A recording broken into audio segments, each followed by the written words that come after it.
Kung ako ay boboto, Ano? ang iboboto ko, Sino?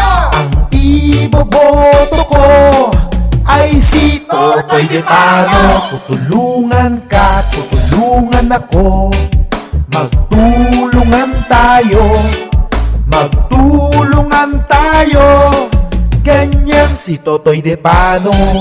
Kung ako ang pipiliin, Ano? ang pipiliin ko, Sino? ang pipiliin ko Sino? ay si Totoy De Pano.